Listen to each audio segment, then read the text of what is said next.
आज हम आपको सुनाने जा रहे हैं सच्चिदानंद हीरानंद वात्स्यायन अज्ञेय जी की प्रसिद्ध कहानी ग्रेंगीन। तो चलिए शुरू करते हैं इस कहानी को। दोपहर में उस सोने आंगन में पैर रखते ही मुझे ऐसा जान पड़ा मानो उस पर किसी सांप की छाया मंडरा रही हो।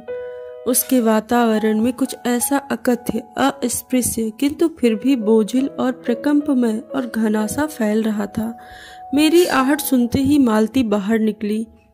मुझे देखकर, पहचान कर उसकी मुरझाई हुई मुख मुद्रा तनिक सी मीठे विस्मय से जागी और फिर पूर्ववत हो गई।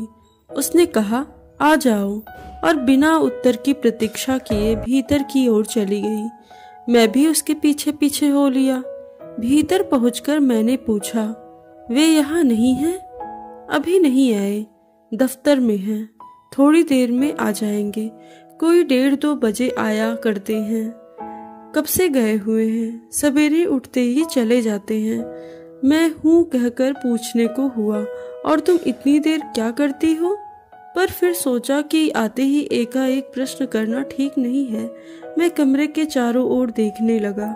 मालती एक पंखा उठाकर लाई और मुझे हवा करने लगी। मैंने आपत्ति करते हुए कहा, नहीं, मुझे नहीं चाहिए। पर वह नहीं मानी। बोली, वाह, चाहिए कैसे नहीं, इतनी धूप में तो आए हो। मैंने कहा, अच्छा लाओ, मुझे दे दो। वह शायद ना करने वाली थी, पर तभी दूसरे कमरे से शिशु के रोने की आवाज सुनकर उसने चुपचाप पंखा मुझे दे दिया और घुटनों पर हाथ टेक कर एक थकी हुई हूँ करती हुई उठकर भीतर चली गई। मैं उसके जाते हुए दुबले शरीर को देखकर सोचता रहा, यह क्या है? यह कैसी छाया सी इस घर पर छाई हुई है? मालती मेरी दूर के रिश्ते की बहन है, किंतु उसे सखी कहना ही उचित है, क्योंकि हमारा परस्पर संबंध सख्य का ही रहा है। हम बचपन से इकट्ठे खेले हैं, इकट्ठे लड़े और पिटे हैं, और हमारी पढ़ाई भी बहुत सी इकट्ठे ही हुई है, और हमारा व्यवहार में सदा सख्या की स्वेच्छा और स्वच्छंदता ही रही है। वह कभी भ्रातृत्व के या बड़े छोटेपन के बंधनों में नहीं घिरा।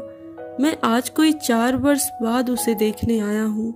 जब मैंने उसे इससे पूर्व देखा था तब वह लड़की थी, अब वह विवाहित है, एक बच्चे की माँ है। इससे कोई परिवर्तन उसमें आया होगा, और यदि आया भी होगा तो क्या, यह मैंने कभी नहीं सोचा था। किंतु अब उसकी पीठ की ओर देखता हुआ मैं सोच रहा था, यह कैसी छाया इस घर पर छाई हुई है, और विशेषतया मालती पर। मालती बच्चे को लेकर लौट आई, फिर मुझसे कुछ दूर नीचे बिछी हुई दरी पर बैठ गई। मैंने अपनी कुर्सी घुमाकर कुछ उसकी ओर उन्मुख होकर पूछा, इसका नाम क्या है? मालती ने बच्चे की ओर देखते हुए उत्तर दिया, नाम तो कोई निश्चित नहीं किया, वैसे टिटी कहकर पुकारते हैं। मैंने उसे बुलाया, टिटी, टिटी, आजा। पर वह अपनी बड़ी बड़ी आंखों से मेरी ओर देखता हुआ अपनी माँ से चिपट गया और रुआसा सा होकर कहने लगा, ऊहू ऊहू। मालती ने फिर उसकी ओर एक नजर देखा और फिर वह बाहर आंगन की ओर देखने लगी। काफी देर मौन रहा। थोड़ी देर तक तो वह मौन आकस्मिक ही था, जिसमें मैं प्रतीक्षा में था कि मालती कुछ पूछे, किंतु उसके बाद मुझे एकाएक ध्यान हुआ, उसने कोई नई बात नहीं की। यह भी नहीं पूछा कि मैं कैसा हूँ, कैसे आया हूँ। चुप बैठी है। क्या विवाह के 2 वर्ष में ही वह बीते दिन भूल गई, या अब मुझे दूर इस विशेष अंतर पर रखना चाहती है? क्योंकि यह निर्बाध स्वच्छंदता अब तो नहीं हो सकती, पर फिर भी ऐसा मौन जैसा अजनबी से भी नहीं होना चाहिए।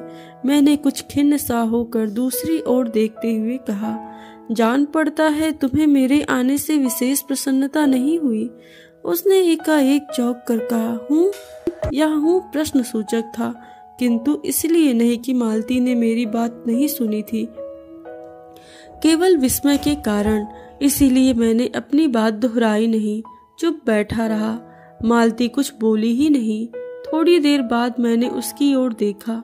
वह एकटक मेरी ओर देख रही थी, किंतु मेरे उधर उन्मुख होते हुए ही उसने अपनी आंखें नीचे कर ली। फिर भी मैंने देखा, उन आंखों में कुछ विचित्र सा भाव था। मानो मालती के भीतर कहीं कुछ चेष्टा कर रहा हो, किसी बीती हुई बात को याद करने की, किसी बिखरे हुए वायुमंडल को पुनः जगाकर गतिमान करने की, कभी किसी टूटे हुए व्यवहार तंतु को पुनर्जीवित करने की, और चेष्टा में सफल ना हो रहा हो। वैसे जैसे बहुत देर से प्रयोग में ना लाए हुए अंग को व्यक्ति एकाएक उठाने लगे और पाए कि वह उठता ही नहीं, चिर विस्मृति में मानो मर गया है। उतनी क्षीण बल से, यद्यपि वह सारा प्राप्य बल है, उठ नहीं सकता। मुझे ऐसा जान पड़ा मानो किसी मृत जंतु का तोंक डाल दिया गया हो। वह उसे उतारकर फेंकना चाहे पर उतार न पाए। तभी किसी ने किवाड़ खटखटाए। मैंने मालती की ओर देखा पर वह हिली नहीं। जब किवाड़ दूसरी बार खटखटाए गए तब वह शिशु को अलग करके उठी और किवाड़ खोलने गई। वे यानी मालती के पति आए हैं। मैंने उन्हें पहली बार देखा, यद्यपि फोटो से उन्हें पहचानता था। परिचय हुआ। मालती खाना तैयार करने आंगन में चली गई और हम दोनों भीतर बैठकर बातचीत करने लगे। उनकी नौकरी के बारे में, उनके जीवन के बारे में, उस स्थान के बारे में और ऐसे अनेक विषयों के बारे में जो पहले से परिचय पर उठा करते हैं, एक तरह का सुरक्षात्मक कवच बनकर। मालती के पति का नाम है महेश। वह एक पहाड़ी गांव में सरकारी डिस्पेंसरी के डॉक्टर हैं। उनकी हैसियत से इस क्वार्टर में रहते हैं। प्रातःकाल 7 बजे डिस्पेंसरी चले जाते हैं और 1:30 या 2 बजे लौटते हैं। उसके बाद दोपहर भर छुट्टी रहती है। केवल शाम को 1 या 2 घंटे फिर चक्कर लगाने के लिए जाते हैं। डिस्पेंसरी के साथ छोटे से अस्पताल में पड़े हुए रोगियों को देखने और अन्य जरूरी हिदायतें करने। उनका जीवन भी बिल्कुल एक निर्दिष्ट ढर्रे पर चलता है। नित्य वही काम, उसी प्रकार के मरीज, वही हिदायतें, वही नुक्खे, वही दवाइयाँ। वह स्वयं उकताए हुए हैं और इसीलिए साथ ही इस भयंकर गर्मी के कारण वह अपने फुर्सत के समय में भी सुस्त रहते हैं। मालती हम दोनों के लिए खाना ले आई। मैंने पूछा, तुम नहीं खाओगी या खा चुकी? महेश्वर बोले कुछ हंसकर, वह पीछे खाया करती है। पति 2:30 बजे खाना खाने आते हैं, इसीलिए पत्नी 3 बजे तक भूखी बैठी रहेगी। महेश्वर खाना आरंभ करते हुए मेरी ओर देखकर बोले, आपको तो खाने का मजा क्या ही आएगा, ऐसे बेवक्त खा रहे हैं। मैंने उत्तर दिया, वाह, देर से खाने पर तो और भी अच्छा लगता है। भूख बढ़ी हुई होती है, पर शायद मालती बहन को कष्ट होगा। मालती टोक कर बोली, ओह, मेरे लिए तो यह नई बात नहीं है, रोज ही ऐसा होता है। मालती बच्चे को गोद में लिए हुए थी। बच्चा रो रहा था पर उसकी ओर कोई भी ध्यान नहीं दे रहा था। मैंने कहा, यह रोता क्यों है? मालती बोली, हो ही गया है चिड़चिड़ा सा, हमेशा ही ऐसा रहता है। फिर बच्चे को डांट कर कहा, चुप कर, जिससे वह और भी रोने लगा। मालती ने भूमि पर बैठा दिया और बोली, अच्छा ले, रो ले, और रोटी लेने आंगन की ओर चली गई। जब हमने भोजन समाप्त किया तब 3 बजने वाले थे। महेश्वर ने बताया कि उन्हें आज जल्दी अस्पताल जाना है। वहीं 1-2 चिंताजनक केस आए हुए हैं जिनका ऑपरेशन करना पड़ेगा। 2 की शायद टांग काटनी पड़ी, ग्रेगीन हो गया है। थोड़ी ही देर में चले गए। मालती किवाड़ बंद कर आई और मेरे पास बैठने ही लगी थी कि मैंने कहा, अब खाना तो खा लो, मैं उतनी देर टिटी से खेलता हूँ। वह बोली, खा लूंगी, मेरे खाने की कौन बात है, किंतु चली गई। मैं टिटी को हाथ में लेकर झुलाने लगा, जिससे वह कुछ देर के लिए शांत हो गया। दूर, शायद अस्पताल में ही, 3 खड़के। एकाएक मैं चौंका। मैंने सुना मालती वहीं आंगन में बैठी अपने आप ही एक लंबी सी थकी हुई सांस के साथ कह रही है, 3 बज गए, मानो बड़ी तपस्या के बाद कोई कार्य संपन्न हो गया हो। थोड़ी ही देर में मालती फिर आ गई। मैंने पूछा, तुम्हारे लिए कुछ बचा भी था? सब कुछ तो था? बहुत था। हाँ, बहुत था। भाजी तो सारी मैं ही खा गया था। वहाँ बचा कुछ होगा नहीं, यूं ही रोब तो ना जमाओ कि बहुत था, मैंने हंसकर कहा। मालती मानो किसी और विषय की बात कहती हुई बोली, यहाँ सब्जी वब्जी तो कुछ होता ही नहीं, कोई आता जाता है तो नीचे से मंगा लेते हैं। मुझे आए 15 दिन हुए हैं। जो सब्जी साथ लेकर आए थे वह अभी बढ़ती जा रही है। मैंने पूछा, नौकर कोई नहीं है? कोई ठीक मिला ही नहीं, शायद 2-1 दिन में हो जाए। बर्तन भी तुम ही मांजती हो? और कौन? कहकर मालती क्षण भर आंगन में जाकर लौट गई। मैंने पूछा, कहाँ गई थी? आज पानी ही नहीं, बर्तन कैसे मांजेंगी? क्यों, पानी को क्या हुआ? रोज ही होता है, कभी वक्त पर आता नहीं है। आज शाम को 7 बजे आएगा, तब बर्तन मांजेंगे। चलो, तुम्हें 7 बजे तक तो छुट्टी मिली। कहते हुए मैंने मन ही मन सोचा, अब इसे रात के 11 बजे तक काम करना पड़ेगा। छुट्टी क्या खाक हुई है। यही उसने कहा। मेरे पास कोई उत्तर नहीं था, पर मेरी सहायता टीटी ने की। एकाएक फिर रोने लगा और मालती के पास जाने की चेष्टा करने लगा। मैंने उसे दे दिया। थोड़ी देर फिर मौन रहा। मैंने जेब से अपनी नोटबुक निकाली और पिछले दिनों के लिखे हुए नोट देखने लगा। तब मालती को याद आया कि उसने मेरे आने का कारण तो पूछा ही नहीं, और बोली, यहाँ आए कैसे? मैंने कहा ही तो। अच्छा, अब याद आया, तुमसे मिलने आया था। और क्या करने? तो 2-1 दिन रहोगे ना? नहीं, कल चला जाऊंगा, जरूरी जाना है। मालती कुछ नहीं बोली, कुछ खिन्नसी हो गई। मैं फिर नोटबुक की तरफ देखने लगा। थोड़ी देर बाद मुझे ही ध्यान आया, मैं आया तो हूँ मालती से मिलने। यहाँ वह बात करने को बैठी है और मैं पढ़ रहा हूँ, पर बात भी क्या की जाए। मुझे ऐसा लग रहा था कि इस घर पर जो छाया घिरी हुई है वह अज्ञात रहकर भी मानो मुझ पर बस कर रही है। मैं भी वैसा ही नीरस निर्जीव सा हो गया हूँ, जैसे यह घर, जैसे मालती। मैंने पूछा, तुम कुछ पढ़ती लिखती नहीं? मैं चारों ओर देखने लगा कि कहीं किताब दिख पड़े। यहाँ कहकर मालती थोड़ा सा हंस दी। वह हंसी कर रही थी। यहाँ पढ़ने को है क्या? मैंने कहा, अच्छा, मैं वापस आकर जरूर कुछ पुस्तकें भेजूंगा। और वार्तालाप फिर समाप्त हो गया। थोड़ी देर बाद मालती ने फिर पूछा, आए कैसे हो? लॉरी में? पैदल? इतनी दूर? बड़ी हिम्मत की। आखिर तुमसे मिलने आया हूँ। ऐसे ही आए हो? नहीं, कुली पीछे आ रहा है सामान लेकर। मैंने सोचा बिस्तर लेके चलूं। अच्छा किया। यहाँ तो बस कहकर मालती चुप रह गई। फिर बोली, तब तुम थके होगे, लेट जाओ। नहीं, बिल्कुल नहीं थका। रहने भी दो। थके नहीं? भला थके हैं? और तुम क्या करोगी? मैं बर्तन माज रखती हूँ, पानी आएगा तो धुल जाएंगे।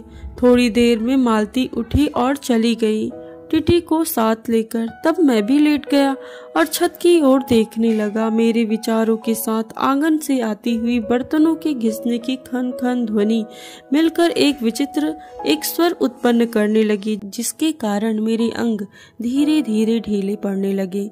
मैं ऊँघने लगा। एकाएक वह एक स्वर टूट गया, मौन हो गया। इससे मेरी तंद्रा भी टूटी। मैं उस मौन में सुनने लगा। 4 खड़क रहे थे और इसी का पहला घंटा सुनकर मालती रुक गई थी। यह 3 बजे वाली बात मैंने फिर देखी। अब की बार यह 3 बजे वाली बात मैंने फिर देखी। अब की बार और उग्र रूप में। मैंने सुना मालती एक बिल्कुल अनैच्छिक, अनुभूतिहीन, नीरस यंत्रवत, वह भी थके हुए यंत्र के से स्वर में कह रही है, 4 बज गए हैं। मानो इस अनैच्छिक समय को गिनने में ही उसका मशीन तुल्य जीवन बीतता हो। जैसे मोटर का स्पीडोमीटर यंत्रवत फासला नापता जाता है और यंत्रवत विश्रांत स्वर में कहता है कि मैंने अपने अमित शून्य पथ का इतना अंश तय कर लिया। ना जाने कब कैसे मुझे नींद आ गई। तब 6 कभी के बज चुके थे जब किसी के आने की आहट से मेरी नींद खुली और मैंने देखा कि महेश्वर लौट आए हैं और उनके साथ ही बिस्तर लिए हुए मेरा कुली भी। मैं मुंह धोने को पानी मांगने को ही हुआ था कि मुझे याद आया पानी तो होगा ही नहीं। मैंने हाथों से मुंह पोंछते पोंछते महेश्वर से पूछा, आपने बड़ी देर की? उन्होंने किंचित ग्लानि भरे स्वर में कहा, हाँ, आज वह ग्रेगिन का ऑपरेशन करना ही पड़ा, करके आया हूँ। दूसरे को एम्बुलेंस में बड़े अस्पताल भिजवा दिया है। मैंने पूछा, ग्रेगिन कैसे हो गया है? एक कांटा चुभा था, उसी से हो गया। बड़े लापरवाह लोग होते हैं यहाँ की। मैंने पूछा, यहाँ आपको केस अच्छे मिल जाते हैं? आय के लिहाज से नहीं, डॉक्टरी के अभ्यास के लिए। बोले, हाँ मिल जाते हैं। यही ग्रेगिन हर दूसरे चौथे दिन केस आ ही जाता है। नीचे बड़ी अस्पताल में भी। मालती आंगन से ही सुन रही थी। अब आकर बोली, हाँ केस बनते देर क्या लगती है? कांटा चुभ गया था, इस पर टांग काटनी पड़े, यह भी कोई डॉक्टरी है। हर दूसरे दिन किसी की टांग किसी की बाह काटाते हैं, इसी का नाम है अच्छा अभ्यास। महेश्वर हंसे, बोले, ना काटे तो उसकी जान गंवाए। हाँ, पहले तो दुनिया में कांटे ही नहीं होते होंगे। आज तक सुना नहीं था कि कांटों के चुभने से व्यक्ति मर जाते हैं। महेश्वर ने उत्तर नहीं दिया, मुस्कुरा दिए। मालती मेरी ओर देखकर बोली, ऐसे ही होते हैं डॉक्टर, सरकारी अस्पताल है ना, क्या परवाह है। मैं तो रोज ही ऐसी बातें सुनती हूँ। अब कोई मर मुड़ जाए तो ख्याल ही नहीं होता। पहले तो रात भर नींद नहीं आया करती थी। तभी आंगन में खुले हुए नल ने कहा, टिप टिप टिप। मालती ने कहा, पानी, और उठकर चली गई। खनखनाहट से हमने जाना बर्तन धोए जाने लगे हैं। टिटी महेश्वर की टांगों के सहारे खड़ा मेरी ओर देख रहा था। अब एकाएक उन्हें छोड़कर मालती की ओर खिसकता हुआ चला गया। महेश्वर ने कहा, उधर मत जा, और उसे गोद में उठा लिया। वह मचलने और चिल्ला चिल्ला कर रोने लगा। महेश्वर बोले, अब रो रो कर सो जाएगा, तभी घर में चैन होगी। मैंने पूछा, आप लोग भीतर ही सोते हैं? गर्मी तो बहुत होगी। होने को तो मच्छर भी बहुत होते हैं, पर यह लोहे की पलंग उठाकर बाहर ले कौन जाएगा। अब की नीचे जाएंगे तो चारपाइयां लेकर आएंगे। फिर कुछ रुक कर बोले, अच्छा तो बाहर ही सोएंगे, आपके आने का इतना लाभ ही होगा। टिटी अभी रोता ही जा रहा था। महेश्वर ने उसे एक पलंग पर बिठा दिया और पलंग बाहर खींचने लगे। मैंने कहा, मैं मदद करता हूँ, और दूसरी ओर से पलंग उठाकर निकलवा दिया। अब हम तीनों, महेश्वर, टिटी और मैं, पलंग पर बैठ गए और वार्तालाप के लिए कुछ विषय न पाकर उस गर्मी को छुपाने के लिए टिटी से खेलने लगे। बाहर आकर वह कुछ चुप सा हो गया था, किंतु बीच बीच में जैसे कोई भूला हुआ कर्तव्य याद करके रो उठता था और फिर एकदम चुप हो जाता था। और कभी कभी हम हंस पड़ते थे या महेश्वर उसके बारे में कुछ बात कह देते थे। मालती बर्तन धो चुकी थी। जब वह उन्हें लेकर आंगन के एक और रसोई छप्पर की ओर चल पड़ी, तब महेश्वर ने कहा, थोड़े से आम लाया हूँ, वह भी धो लेना। कहाँ हैं? अंगीठी पर रखे हैं, कागज में लिपटे हुए। मालती ने भीतर जाकर आम उठाए और अपने आंचल में डाल लिए। जिस कागज में वे लिपटे थे वह किसी पुराने अखबार का टुकड़ा था। मालती चलती चलती संध्या के उस क्षीण प्रकाश में उसी को पढ़ती जा रही थी। वह नल के पास जाकर खड़ी उसे पढ़ती रही। जब दोनों ओर पढ़ चुकी तब एक लंबी सांस लेकर उसे फेंक कर आम धोने लगी। मुझे एकाएक याद आया, बहुत दिनों की बात थी, जब हम अभी स्कूल में ही भर्ती हुए थे। जब हमारा सबसे बड़ा सुख, सबसे बड़ी विजय थी हाजिरी हो चुकने के बाद चोरी से क्लास से निकल भागना और स्कूल से कुछ दूर पर आम के बगीचे में पेड़ों पर चढ़कर कच्ची आमियां तोड़ तोड़ कर खाना। मुझे याद आया, कभी जब मैं भाग आता और मालती नहीं आ पाती थी तब मैं भी खिन्न मन लौट आया करता था। मालती कुछ नहीं पढ़ती थी, उसके माता पिता तंग थे। एक दिन उसके पिता ने उसे एक पुस्तक लाकर दी और कहा कि इसके 20 पेज रोज पढ़ा करो। हफ्ते भर बाद मैं देखूंगा कि इसे समाप्त कर चुकी हो कि नहीं तो मार मार कर चमड़ी उधेड़ दूंगा। मालती ने चुपचाप किताब ले ली, पर क्या उसने पढ़ी? वह नित्य ही उसके 10 पन्ने 20 पन्ने फाड़ कर फेंक देती, अपने खेल में किसी भांति फर्क न पड़ने देती। जब 8वें दिन उसके पिता ने पूछा, किताब समाप्त कर ली? तो उत्तर दिया, हाँ कर ली। पिता ने कहा, लाओ मैं प्रश्न पूछूंगा। तो चुप खड़ी रही। पिता ने कहा तो उद्दत स्वर में बोली, किताब मैंने फाड़ कर फेंक दी है, मैं नहीं पढ़ूंगी।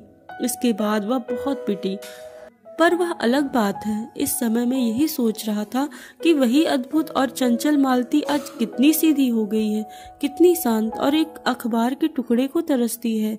यह क्या? यह तभी महेश्वर ने पूछा, रोटी कब बनेगी? बस अभी बनाती हूँ।